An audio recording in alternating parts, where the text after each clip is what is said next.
I'm just sitting here waiting for my timer to go off. Looks like I have about 2 minutes, so I just thought I'd pour a little bit more wine of this wonderful Chianti. Yum!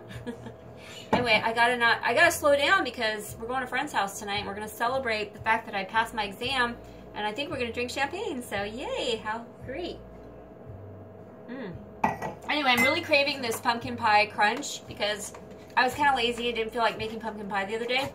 I saw this at the grocery store and I bought it.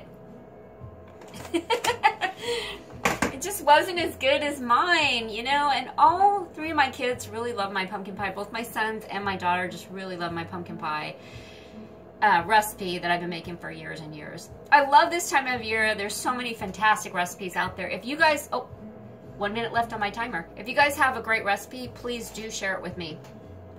Also, I looked up, you know, I was worried about my pumpkin crunch being too runny, and I looked it up, and if your pumpkin pie mix looks too runny, they say just cook it a little bit longer. So I think what I'll do is cook 25 minutes uncovered, 25 minutes covered with tin foil. I'm going to take the tin foil off, and then I think I'm going to cook it for at least another 5 or maybe 10 minutes more. Then take it out and let it sit somewhere where it will set. While it's cooling, it will set. So anyway, I think it's going to come out great. But please do share your favorite recipes with me. I need some new recipes. Hopefully we're going to get together with some friends for Thanksgiving, and I'm going to make some of my favorites. I have a wonderful potato recipe. I don't think I need to do a whole show about it, but I'll tell you guys about it right now while I'm waiting for the timer to go off. Actually, the timer's going to go off any second here, so here it goes. 3, 2, 1. It's like New Year's.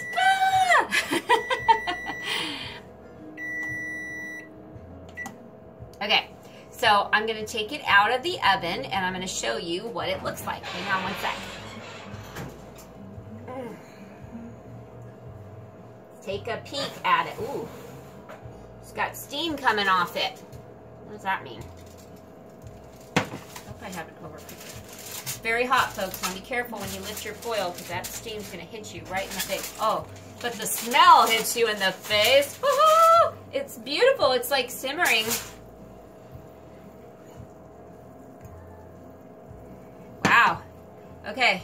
But is it wiggly? Is it jiggly? That's the question.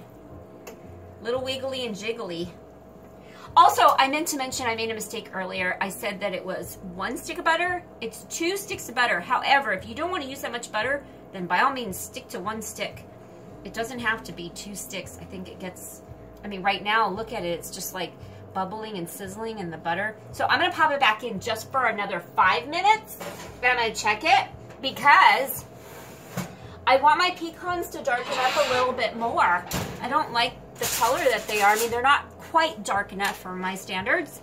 So I'm going to set my timer again for 5 more minutes and I'll check on them.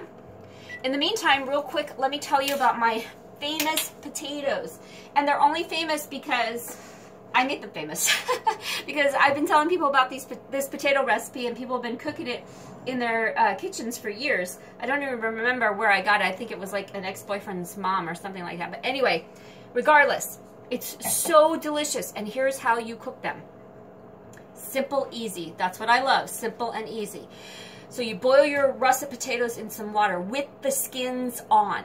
Leave the skins on.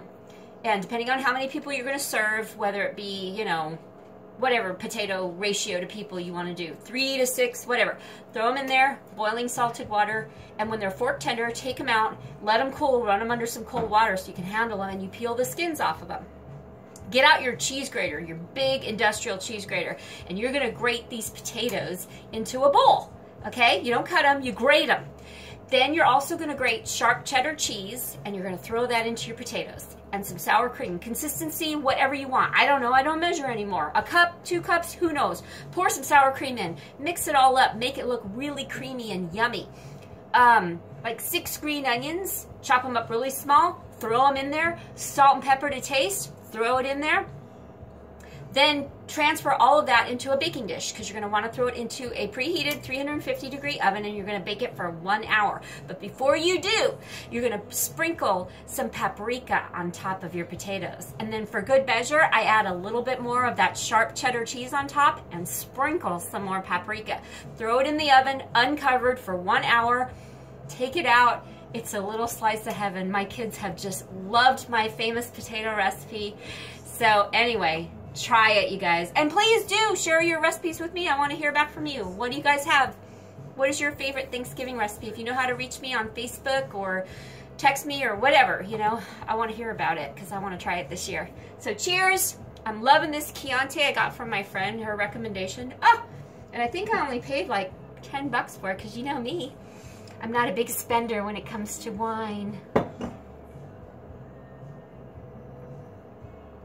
So my potatoes. I'm dreaming about potatoes now, you guys. I love potatoes. Anyway, my pumpkin pie crunch is back in the oven. 3 more minutes left on the timer. I'm going to take it out, let it cool, and I'll show you the finished product in my epilogue. So cheers. Have a wonderful weekend. Don't worry, epilogue's coming soon. Hang in there.